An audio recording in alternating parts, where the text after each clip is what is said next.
What's going on, guys? My name is Jake Bennett. I'm an audio engineer and instructor at the Academy for Media Production in McSherrystown, Pennsylvania. Today I just wanted to go over some quick, easy microphone techniques to mic up a guitar cabinet.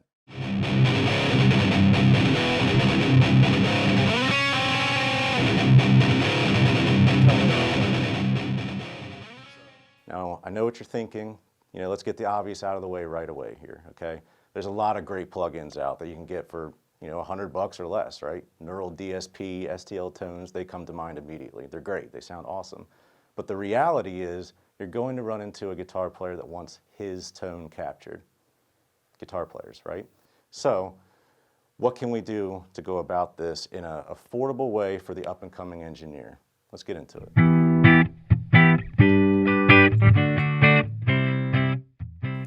So to kick things off, we're just going to use a Shure SM57. These guys are always my first recommendation to my students when they're starting out because they can be had for $100 or less if you can find them used, and don't be afraid to buy a used SM57. They're like tanks, all right? It takes a lot to break an SM57. Trust me, I've tried.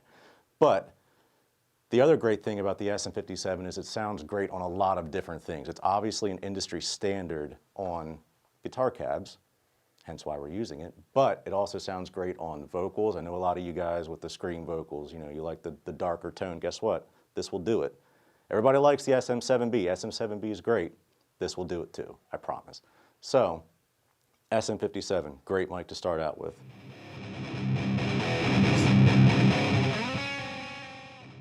All right, so before we get into the SM57 here, let's address this situation. I've got a DI being reamped. It was played by a good friend of mine and former alumni of the program, Jake Stratton. Sent that in to me this morning so we could go ahead and go through all of this. It's being reamped, which we can talk about reamping another time, into this 5153 into a Mesa 212. So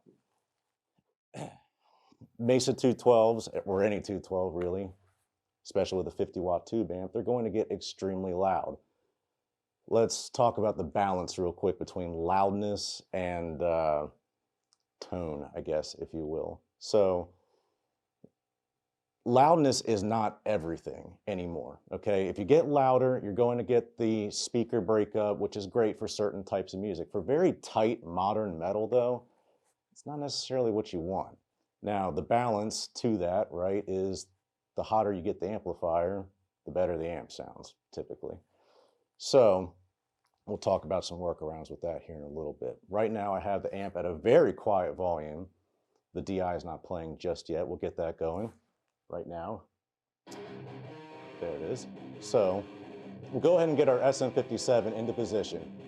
A trick that I like to use in the industry here is we'll dim the lights and we'll pull out our handy dandy smartphone, fire up the flashlight, and hold it right up against the grill so we can get a clear picture of the speaker inside.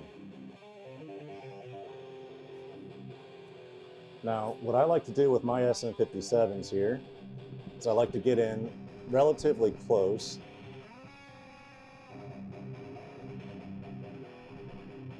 and I like to have the mic at somewhat of like a 45-ish degree angle, hovering right over the border of the dust cap where it meets the meat of the cone. So I'm going to throw my headphones on real quick, take a listen to that.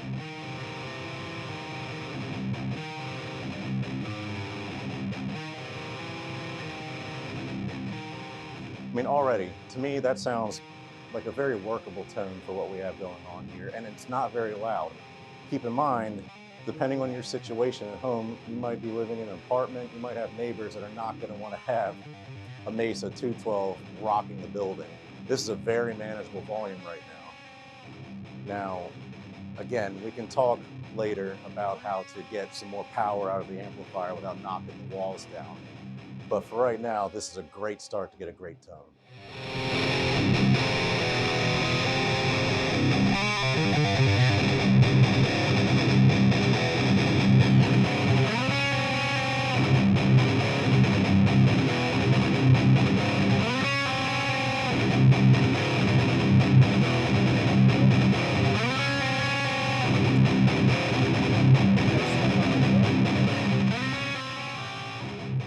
Now, the next microphone we're going to introduce to the mix here is the Sennheiser 421. Okay, another industry standard. These guys are a little bit pricier than the SM57s. These guys go for about 400 bucks brand new.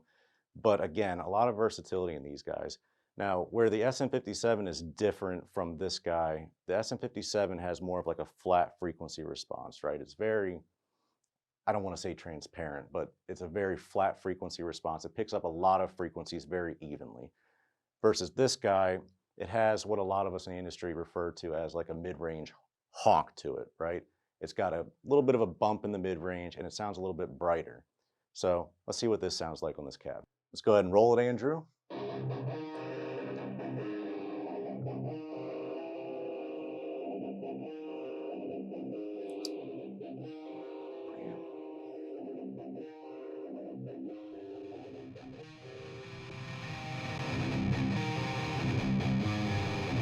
And we'll do the same thing, right, with the flashlight.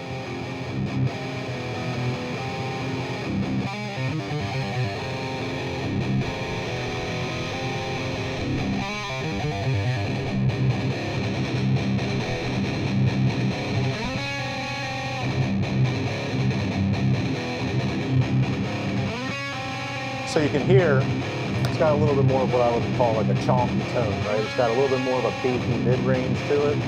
Again, 421 a little bit more expensive than your 57 at about 400 bucks, but it's just a nice variety between the two.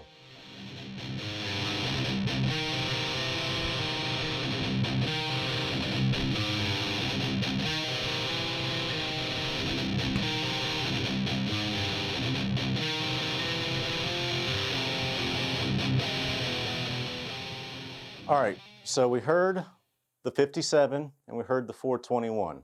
Two different microphones, two different flavors. Now, just for the fun of it, let's see what they sound like together, shall we?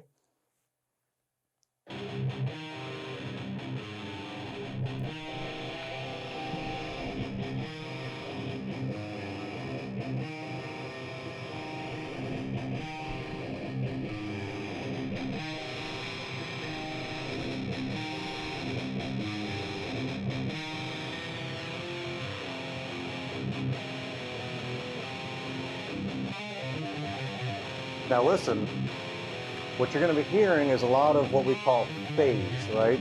We're hearing the time arrival difference between this microphone and this microphone.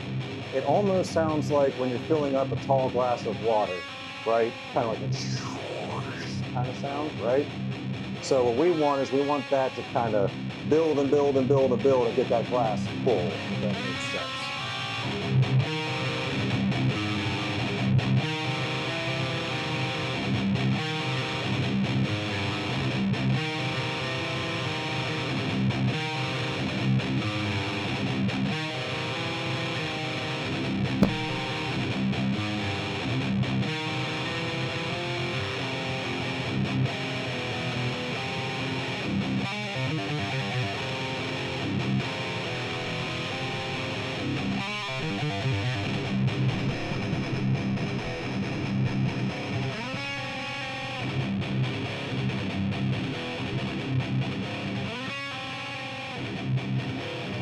Tell me that tone isn't awesome.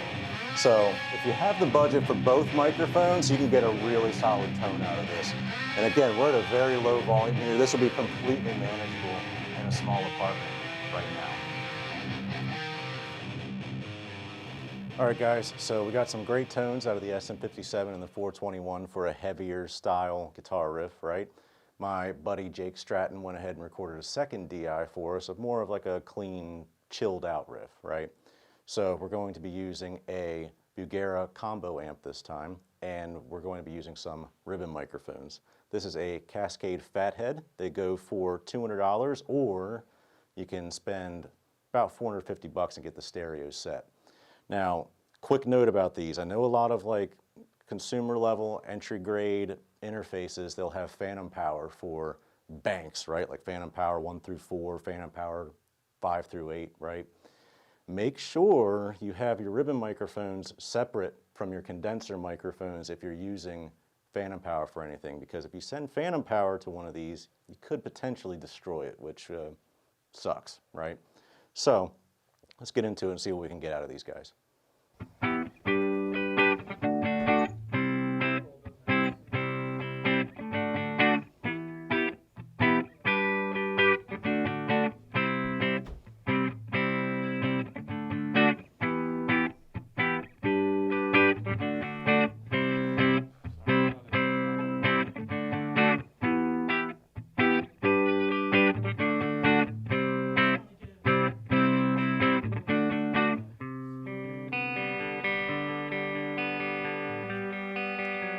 So you notice I have this a lot further away from the speaker than I did with the Mesa cabinet. That's because I'm allowing a little bit more of the room to come into the microphone. Plus, keep in mind, almost all ribbon microphones are bi-directional, so it's going to pick up from the front and the back of the microphone. So we're picking up a lot more of the room ambience in here right now, even though the amp is still not very loud. So you can hear from this microphone, it's got a very pretty, warm character to it. Good bit of high-end clarity, right? But what we're going to experiment with next is actually miking the back of the cabinet. All right, guys, so we got a really nice sparkly tone out of the first fat head on the front of the cabinet. Now, the cabinet we're using is what's known as an open back cab, unlike the Mesa we were using earlier. What that means is basically you can see inside the back of this cabinet, you can see the back of the speaker versus the Mesa cabinet, which is all closed off back there. What we're going to do next is we're going to mic the back of this thing. So keep something in mind. A speaker is only moving two directions, right? Towards you and then back, towards you and back. The front microphone is going to be picking up the speaker as it's moving towards you, okay? The back microphone is going to be picking up the speaker at the same time as it's moving away. So what we need to do is we need to engage the phase flip on the console that we're using, or our interface or whatever. Now I know what you might be thinking, oh man, my interface doesn't have a phase flip option on it. Don't worry about it. Most DAWs are going to have a plugin somewhere, right, that has a phase flip icon in there. The one that I use all the time is Trim in Pro Tools. Just open that sucker up, click the phase flip button, you're good to go. It's, it's like the 0 with the line through it. You get it. All right, so we got a nice, bright, sparkly tone out of our front microphone. What we're going to get now out of our back microphone is a little bit more low-end resonance, okay? It should really fill this guy up. I'm going to basically try to get this microphone roughly the same distance from the speaker in sort of the same spot, just obviously in reverse on the back side. So let's take a look here and see what we can get.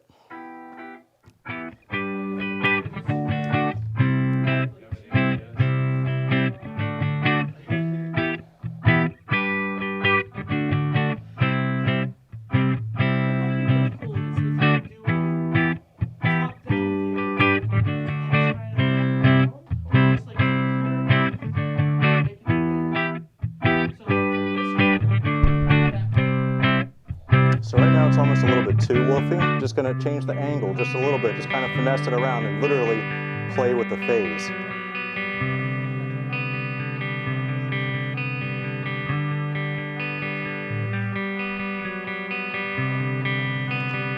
So right now we're getting a really nice balance of nice sparkly top end from the front microphone and low end resonance from the back, creating a very nice balanced tone. And again, this amplifier is not very loud right now, completely manageable in a small apartment environment.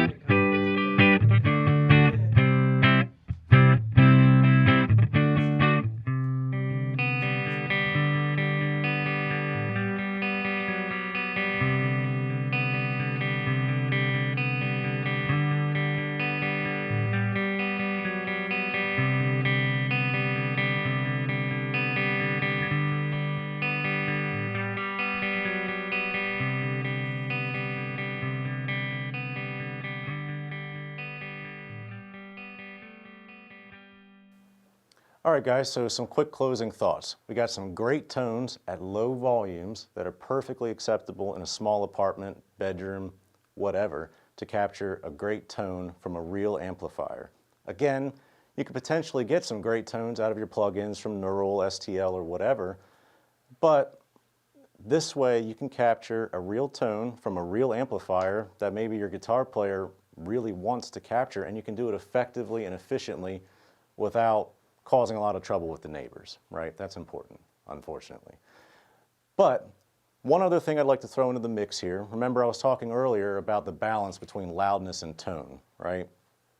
They make devices known as reactive load boxes, okay, where you can actually run a tube head like my 5153 that I was using earlier into, say, a Two Notes Torpedo or a Universal Audio aux box, something like that.